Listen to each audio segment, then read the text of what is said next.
அன்பானவர்களே, அன்பு வணக்கங்கள். ஒரு அன்பர் ஒரு கேள்வி கேட்டு இருக்கிறார்.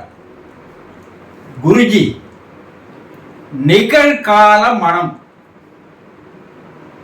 எவ்வாறு செயல்படுகிறது, விளக்கமாக கூற முடியுமா என்பதுதான் அவருடைய கேள்வி. முதல்ல அந்த அன்பர் தெளிவாக தெரிந்து கொள்ள வேண்டியது, நிகழ்காலத்தில் மனம் செயல்படுவதே கிடையாது. என்ன குருஜி சொல்றீங்க?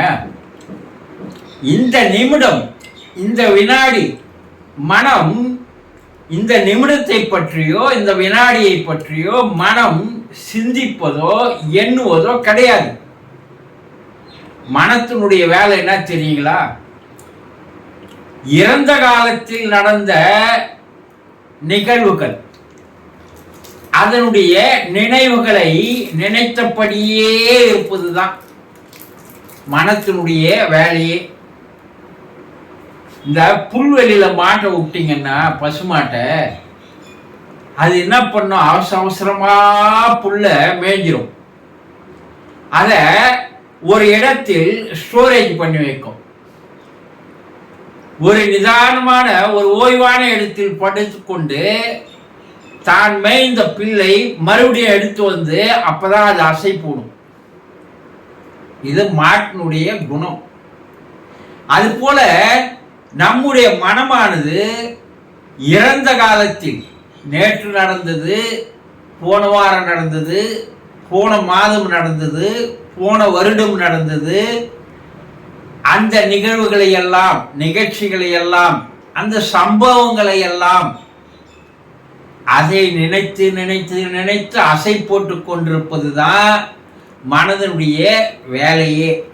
மனம் என்பது நிகழ்காலத்தினுடைய நிகழ்ச்சிகளையும் எதிர்காலத்தினுடைய கனவுகளையும் இதை ரெண்டுத்தையும் நினைத்து நினைத்து பார்த்து கொண்டிருப்பதுதான் மனத்தினுடைய வேலை. என்ன, எதிர்காலத்துல நான் இப்படி ஆவேன் அப்படி ஆவேன் இப்படி கனவுகள் காண்பது, அது நடக்குமா நடக்காத தெரியாது. அது இன்னும் 100% நிரூபிக்கப்படுகின்ற ஒரு உண்மை இல்லை. நான் 2 வருஷத்துல இது போல ஆயிருப்பேன், 5 வருஷத்துல நான் இது போல ஆயிடுவேன், நான் இதை சாதிச்சிடுவேன், நான் இதை வெற்றி பெறுவேன், நான் அவரை போல நானும் மாறிடுவேன், இப்படியெல்லாம் எதிர்காலத்தை பற்றி கனவு காண்கிறீர்கள். இது கனவு. அது நடந்தா நடக்கலாம், நடக்காமையும் போகலாம். ஒரு அபிலாசை, ஒரு ஆசை, நான் பணக்காரன் ஆயிடுவேன், எனக்கு வேலை கட்டிடும், எனக்கு கல்யாணம் ஆயிடும், நான் வீடு கட்டிடுவேன், நான் கார் வாங்கிடுவேன், நான் அவனை போல நானும் மாறுவேன். இதெல்லாம் ஆசையினுடைய வெளிப்பாடு. இது நடக்கிறதுக்கு நீங்க முயற்சி பண்ணணும். ஆனா கனவுலேயே வாழ்கின்றீர்கள். அதை வச்சு கனவு காண்பதே மனத்தினுடைய வேலை. ஒன்று, இறந்த காலத்தை பற்றி நிகழ்வுகளை நினைத்து கொண்டிருப்பது, எதிர்காலத்தை பற்றியே கனவு கண்டு கொண்டிருப்பது.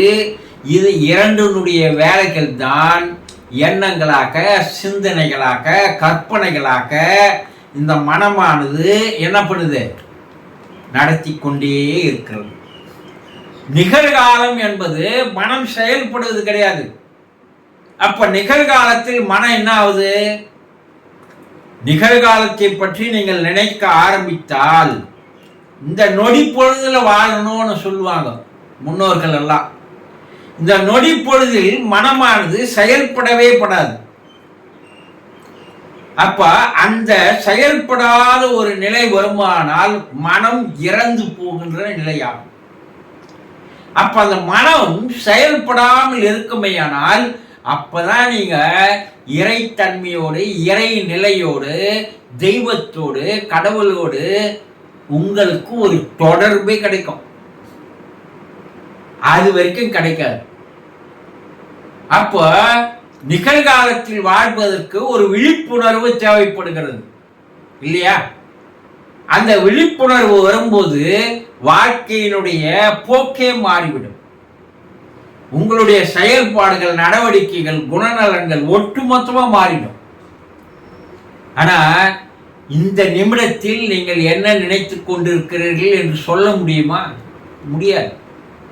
அப்ப நிகழ்காலம் மனம் என்பது கிடையவே கிடையாது. நிகழ்காலத்தில் மனமானது செயல்படவே படாது. மனத்தினுடைய குணம், மனத்தினுடைய செயல்பாடு, மனத்தினுடைய தன்மை, நடந்ததை நினைத்து கொண்டிருப்பது, நடக்கப் போவதை கனவு கண்டு கொண்டிருப்பது, இதுதான் மனத்தினுடைய செயலாக நாம் வாழ்ந்து வருகிறோமே தவிர நிகழ்காலத்தில் வாழ்வதே இல்லை, மனம் செயல்படுவதே இல்லை என்பதை தெளிவாக தெரிந்து கொள்ளுங்கள். சந்தோஷம்.